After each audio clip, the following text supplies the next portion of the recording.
I must begin this video with a total and sincere apology to the viewer who corrected an error, a glaring error in the original version. He correctly told me that the A deck, the promenade deck of RMS Olympic, had never been glazed to any extent. Whereas I believed at the time that it had been changed during the 1913 refit. I was wrong and you were right. I give you my total and unreserved apology. This photograph, taken in New York City, came with a couple of questions. What is the identity of that large and stately ship? And when was it taken? It is, of course, the White Star Liner RMS Olympic. To crassly state the obvious, we know that it cannot be her near-identical sister ship, RMS Titanic, because the Titanic sank on a maiden voyage and never reached New York City.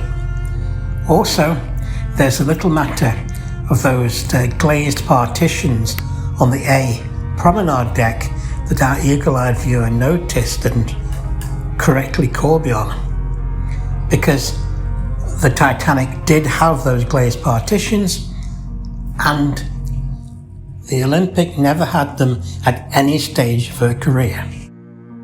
Now, when the allegedly unsinkable Titanic struck that iceberg and sank, the White Star Line attempted to reassure passengers who were going to board the near-identical Olympic by providing her with lots more lifeboats.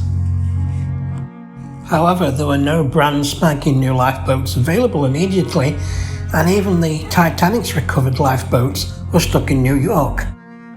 So the White Star Line gathered as many used and hand-me-down lifeboats as it could obtain, even some collapsibles that were tethered to the upper decks.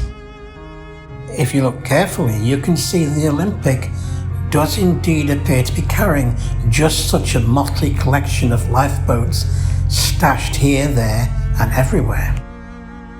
And some of these boats were of quite dubious quality. This situation persisted until finally some members of the crew, I think it was the stokers, refused to sail. The two men working precariously high in the air are working on the Woolworth building. Now, research tells us that that building was topped out round about July 1912.